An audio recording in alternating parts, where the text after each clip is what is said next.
Hello everyone, welcome. Thank you for joining me today. Today we're going to talk about how to draw a realistic eye. I'm Dragotheartist and I will be sharing with you the various materials and process that I use when I draw a drawing that's relatively realistic. So to begin, I'll be starting off with a bee here. I'll show you what all I use when I move on to the final one. But first we're going to do a few practice eyes just to kind of gather a concept of what type of eye you're looking to draw, how far you expect yourself to be able to push it. I can take you to the point where I am, but what if you're really far away? So if you're a beginner and you might draw an eye kind of like this, you got an eyelash, you got this top part, the bottom part, you got the pupil and the iris. So it honestly kind of does start off just that simple. I'll show you here, you have two different curvatures though.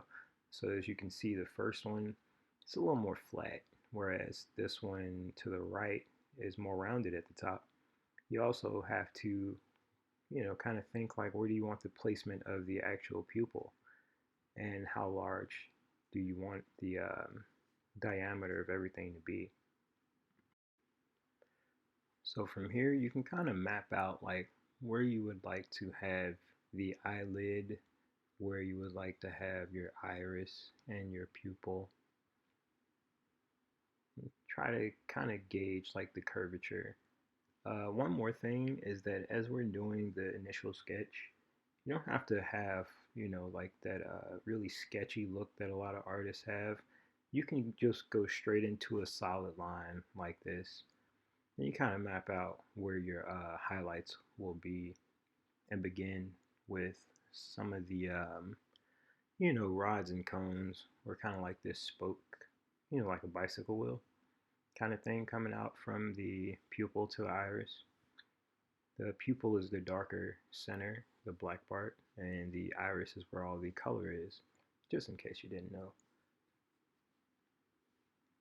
So, I mean, adding some variation to either one and kind of saying, well, which one of these do I want the most? The one on the right has a little bit more of a cartoony look to it, whereas the one on the left has a more realistic feel to it. So as you draw this, I don't know which style you're using, whether you're going into like anime or manga or you're looking to do something more like a portrait, but kind of gaining a sketch of it will help out a lot. And something just as simple as grabbing a Q-tip, you can test out shading and blending as well.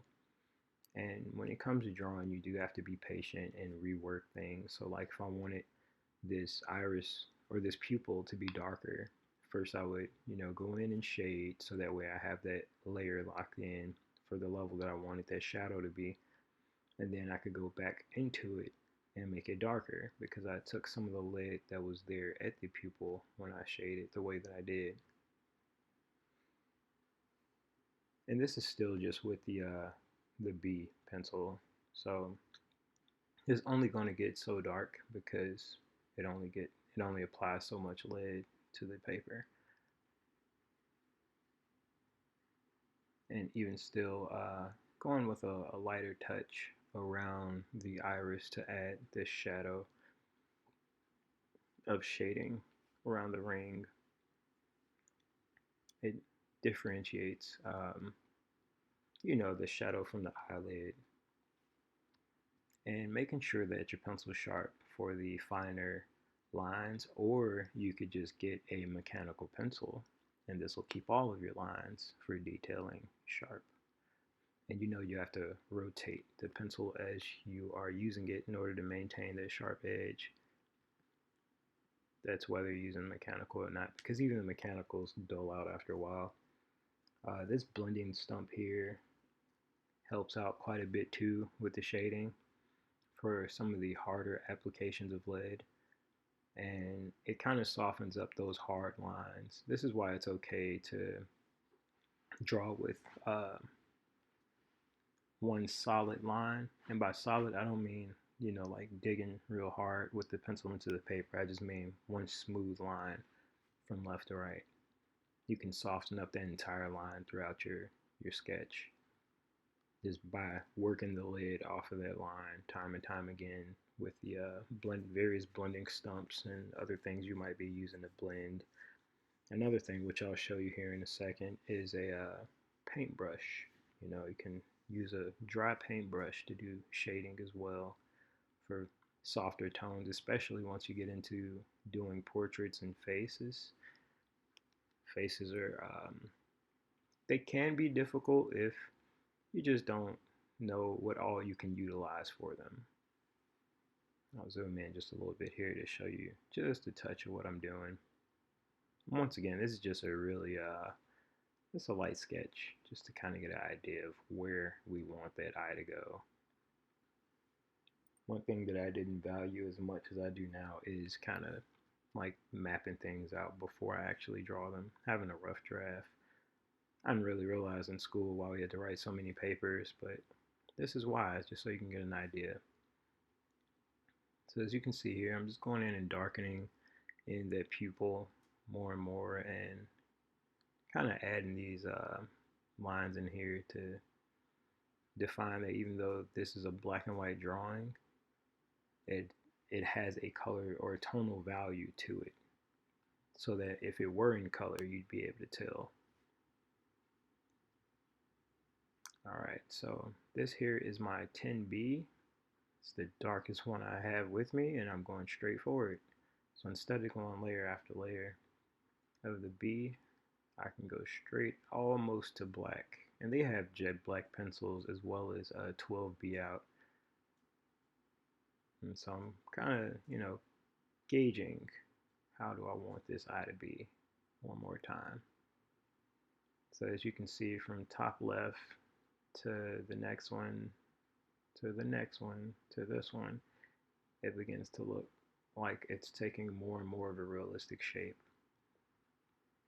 And you can kind of get a little faster when you do it too, when you skip to certain parts, like just using the blending stump to draw with instead of as much of the pencil that I was using. And since you already have the blending stump and a decent amount of lid on it, you can add shading in now, which kind of like sets the tone for later to where it'll be a lot easier. Because even if I were to stop this right here, I mean, I could add some highlights and that'd be a pretty halfway decent eye for like a cartoon character. So if you were to pretend like the very center of that pupil was the sun and these were the rays coming out of it, that kind of makes it easier for the direction of the rods and cones.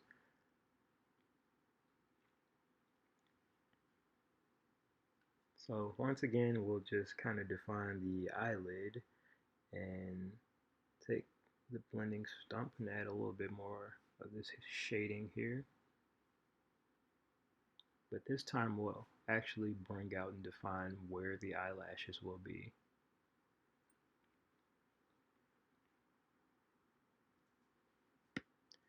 So as we define where the eyelashes are, you'll also kind of like shape where you want the eyelid. You can take this time and map out your eyebrows.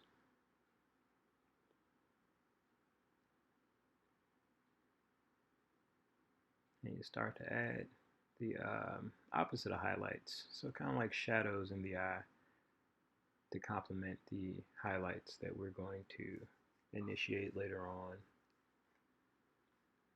As you can see, between betwixt these three eyes, you can see quite a bit of variety. Even though we took the exact same process to draw each one came out completely different, and each one has its own feel. Sorry about the clarity of the video here. My camera didn't autofocus properly.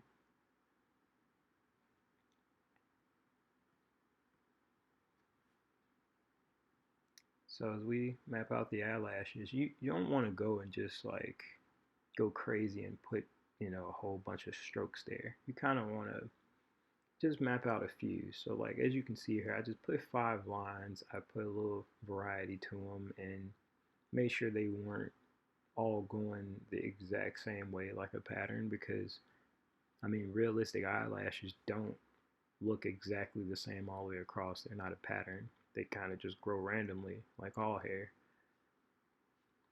And before I go too crazy with it, I added a little bit of shadowing to define the eyelid, which I'll sketch in here. That way I won't have to mess up my eyelashes later when I try to shade. I don't have to shade around them. I'm shading now, because if you shade over the eyelashes later, you're only going to make them really fuzzy and you're going to have to clean them up again. So instead of making this a hard line with my pencil, I decided to use the blending stump and going back and reworking just a little bit more detail into the eyeball itself. Like, it's okay not to have things perfect right then and there. It's perfectly fine to come back and rework little by little. That way you don't stress out. That's the way I draw and the way I paint, because I have a tendency to like try to perfect things right then and there, and it's just not a healthy way to live. It's very stressful. I also use the eraser here to kind of bring back some of the highlights so I don't forget them later. Just a little light in the eyes. You know, if you look in the mirror at your eyes, you see, you know, light and shadows. If you have that eraser, it's okay. If you don't, you can take an eraser and cut it down with an X-Acto knife to make a sharp edge, or use, you know, an electrical eraser if you just so happen to have one. If you don't have any of those, you could also use a white chalk pencil later on towards the end of the drawing. So as we go through here, we can darken things a little bit more, because I'll notice that as I add shadows in, I start to lose the contrast on parts that I meant to be dark in the beginning of the drawing, because the shadows are starting to deepen and get darker, and they're getting too close in likeness to the shadows that I had. So I'll go back and darken those dark spots a little bit more. And this is kind of like a form of refining that you will have to do in just about any drawing, because you don't want to lose that contrast of light to dark. So from here, you know, just sketching in the bottom eyelid. And once again, instead of forcing the shading with the pencil, I'm using a blending stump that costs less than $1. You know, blending stumps are super cheap, but they're super awesome. It's one of those underappreciated art tools, along with the awesomely amazing Q-tip. So from here, we will take our time. You see I have a 3B, a B, a 10B, and I'm not sure if you can see it or not, but I have a 6B as well. So to start the actual drawing, we will need a variety of pencils. You don't want to have them too close in number, like 1, 2, 3, 4, 4, 5, 6, 7, 8, because you actually want to see the difference in them in the drawing. So now we're going to go for the real deal. So please flip over to a new page as we get started with a whole new eye. This should be your final product and a representation of what all you learned today. So as I said before, make sure that you have 4 pencils that have a decent gap in them, at least one number, and their you know, shades. You can even go on the H side. I just like the B side. Actually, that's all that was available, being honest. I didn't feel like looking for my H pencils. So as we start to create this football or almond shape for this eye, map out where we're going to create the iris and pupil. We get those marked in very lightly with a B. We get our highlight mapped in also very lightly with the B. That line there is to show where the shadow from the eyelashes will be, because we look that far ahead when we're drawing. We want to think about the final product and kind of map out the process in the beginning. Then we'll shade this in here.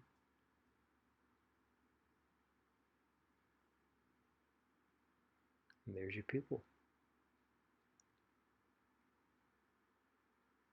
And then we're going to switch out to the 6B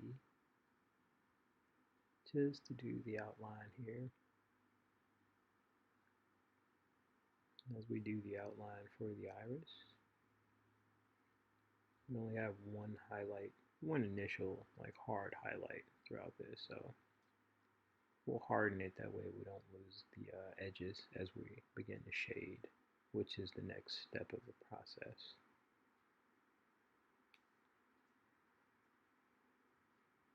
Well, I mean after this, we're going to make these small lines here. Kind of like if you look really close into someone's eye, you'll be able to see these lines. They're the rods and cones that contract and expand to take light in and out of the eye. We'll do a very, very light shading here. I think I switched back to the B for this part because I didn't want to start off too dark, and I like to have a nice range of value throughout this drawing, so I don't want to eliminate lighter ranges by going too dark too fast. Then I'll grab my paintbrush and blend ever so lightly. This is like a medium pressure. Not pressing down too hard because I don't want to lose control of the edges. I want to make sure that I maintain these edges that I drew in here, the hard lines around the iris and the highlight. I also don't want to essentially rub out or kind of erase these smaller lines that I put in here, but try to maintain a round shape with your shading. As you can see, I'm not shading like I'm shading along the direction of the eye, you know. It's not all going one way because I want to make sure I maintain that shape.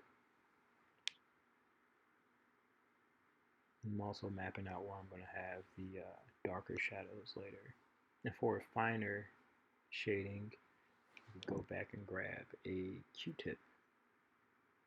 Q-tip is absolutely awesome when it comes to softening the edges of where you would like shadows to be.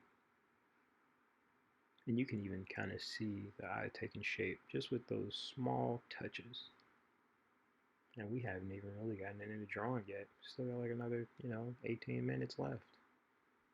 So from there, you can get your 6B and add in these random kind of like spots or shapes, which will set the groundwork for those rods and cones later without making like the cheesy hard lines that are typically made when people draw eyes. When you look into an eye as close as you can, you kind of see spots that are almost like leopard spots. And if you don't have an eye to look into, what you can do is Google a high definition photo of an eye.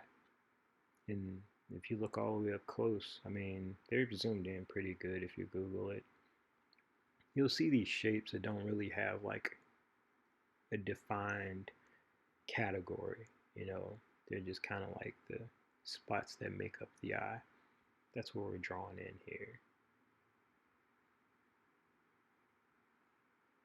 Especially if you were to look up a close-up of like a dilated pupil or something, you'll really see like it almost looks like a bunch of muscles inside the eye.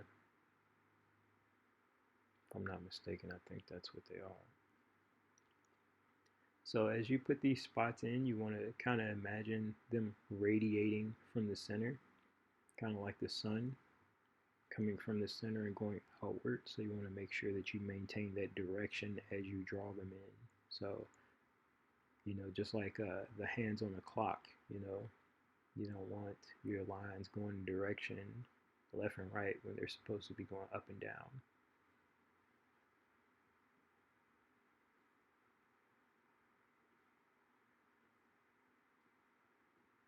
And so, as you see, I'm not putting so many that I'm losing my drawing either. So you don't want to go too crazy, You can actually, if you want, you can start off light and just put a few and see how you like it and add more as you see fit.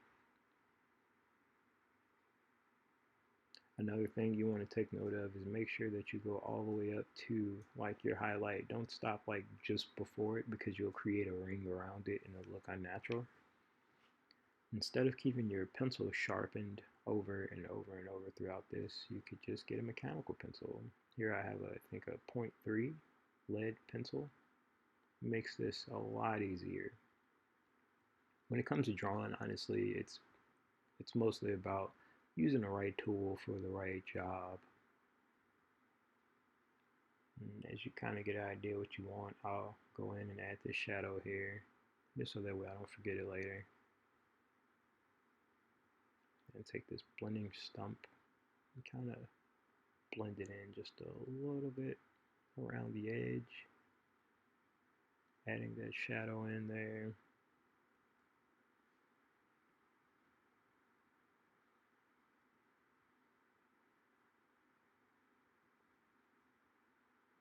And you kind of see the iris beginning to take some depth to it. And also went around the pupil. Then doing the same process where the next thing I pull out is a paintbrush to soften it just a little bit so it's not as hard of a shadow.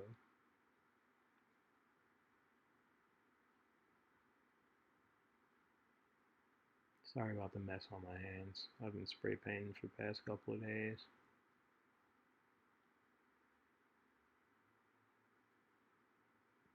I also want to make sure I maintain the shadow that I'm going to add in later where the eyelashes are.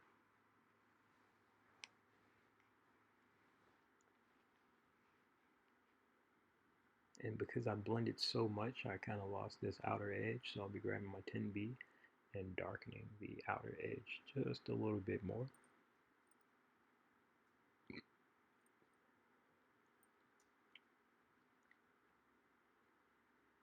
And then a little bit more blend into it.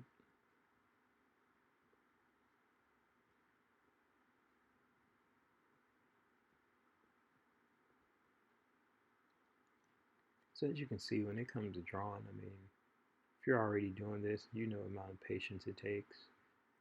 But to step things up in difficulty or concentration, it's mostly about process. So I go in and smudge a few of these lines because I didn't really care for how hard they were. And add a little variety with this eraser as well. This is a Tombow eraser. So very, very lightly, but consistently, kind of get a few of these lines in here. They'll be lights or highlights for the eye. You see just with a few of these, it starts to bring out the eye so much more.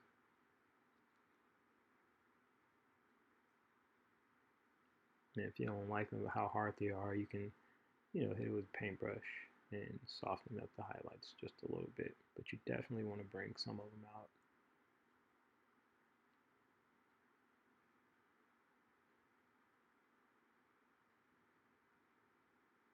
And you'll see just the ever so slightly touch will actually dull them down just a little bit.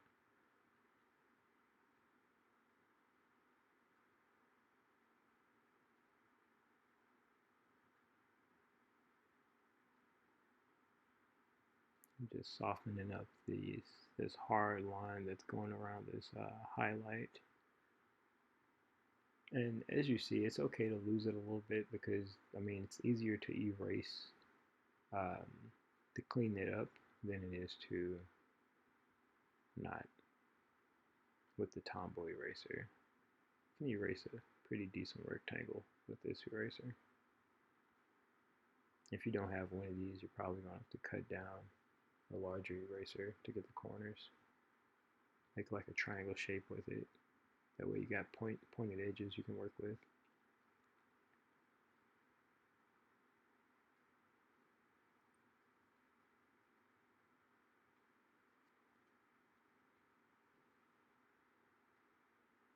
And, just kind of take this moment and clean up some of these edges. They don't look so messy.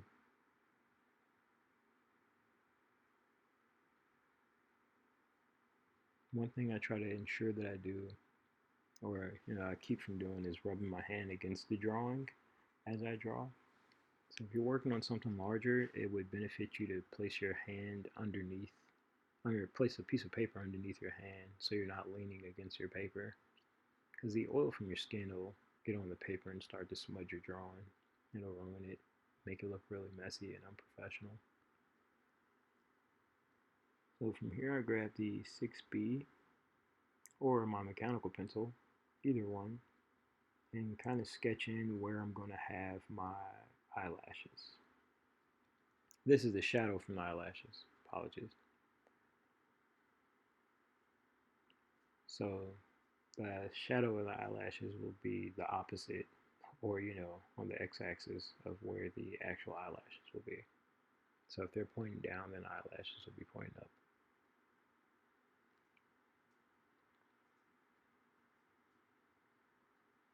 And because they're shadows, they're going to be quite a bit dark. So for me, I could use my 6B or my 10B and add this shadow from where all the rest of the eyelashes will be, and the eyelid will be casting that shadow. And you see how much darker I'm able to get. Even though you see me shade around this edge so many times, there's still so many levels of darkness left to be had. And switch out to, I think this is a B, and start sketching in the tear duct.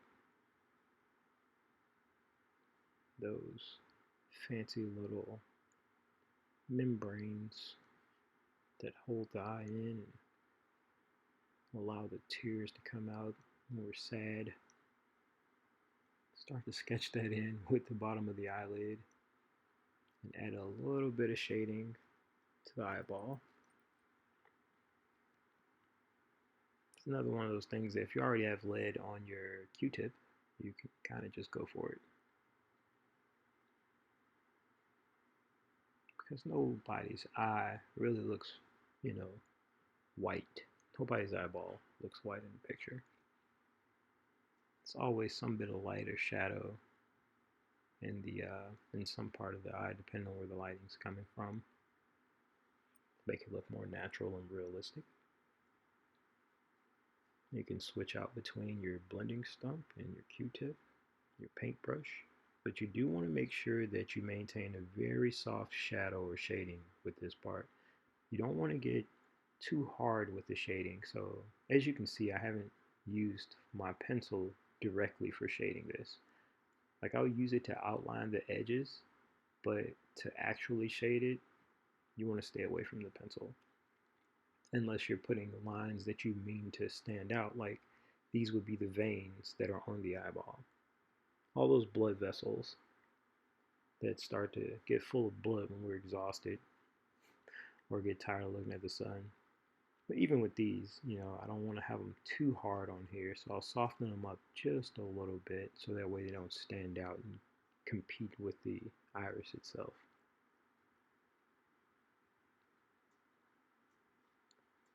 And we'll do the same thing for the other side. Just kind of shade lightly to get rid of some of this whiteness from the page. Because if you notice how much more the highlight on the eye stands out just because we applied this shadow around the eyeball. And that's something called tonal value. So you don't want to have too many different elements with the exact same level of shading, because they'll start to compete with each other. And that's why we went back and darkened the pupil, we darkened the iris, and we go over things over and over so that way they do have different levels.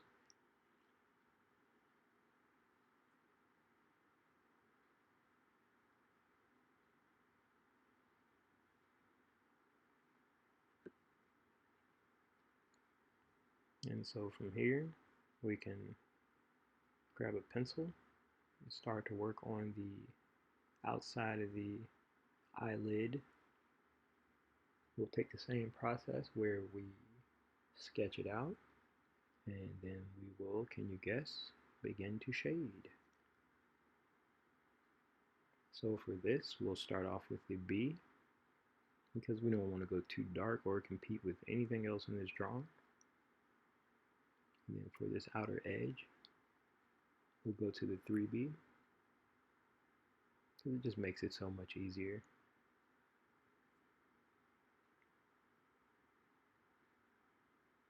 Then we can go back and outline this just a little bit more, making it a little bit darker. And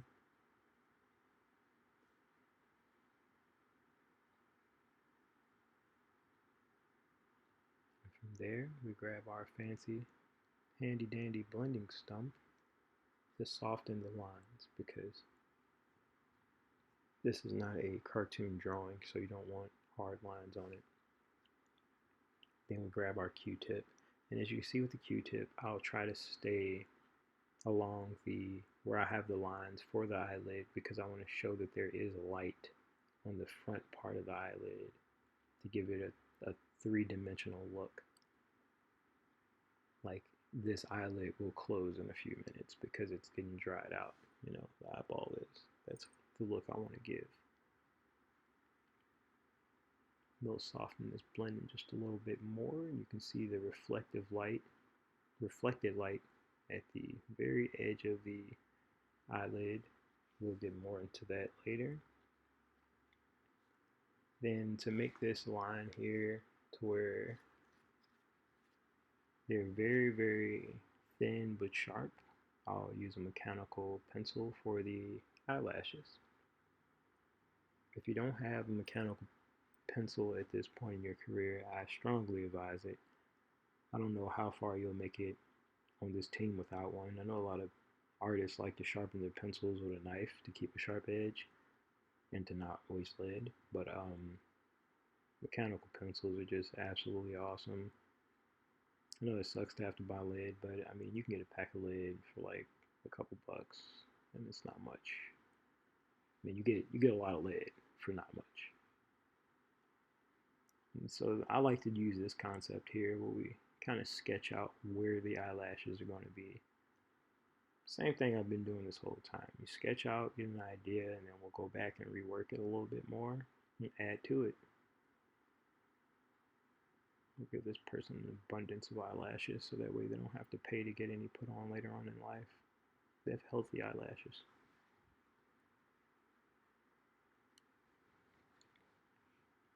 And then we can go from there, and with a very sharp point from my handy dandy 10B or 6B, we can darken them. So one thing to pay attention to throughout this process is making sure that you start your pencil at the base of the eyelash and work your way outwards like a J, because you want to make sure that this is tapered. What that means is that from the starting point, you want that to be thicker than the ending point. So as I'm kind of twisting away from where I'm starting, I want to make sure that the edge is very pointed and kind of, I'm going lighter as I pull off of the paper.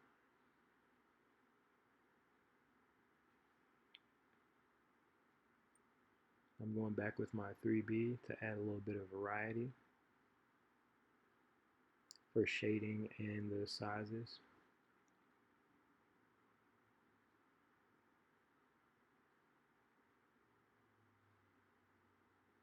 You kind of want to just make sure that you're not too consistent when you're making eyelashes because it'll start to look very unrealistic, but you want to make sure that you're relatively consistent just in the fact that you're going to have an abundance of eyelashes. Like you see here, there aren't any gaps, like large gaps of eyelashes, you know, where there aren't any. Then you can go back and refine your drawing more and more. You can work on the eyelid, move on to the other eyeball, do the nose, the mouth, whatever you wish to do. So this here is just my interpretation of how to draw a realistic eye. I hope you enjoyed it. Please feel free to add me on Instagram and or Facebook through Dragotheartist. Thank you for watching. I hope you enjoyed. Please feel free to tag any and every drawing that you do. I'd like to see your interpretations of the eye and how you saw how I did it, and how you were able to follow along. Feel free to let me know anything that you might want to see next. Thanks very much. Peace.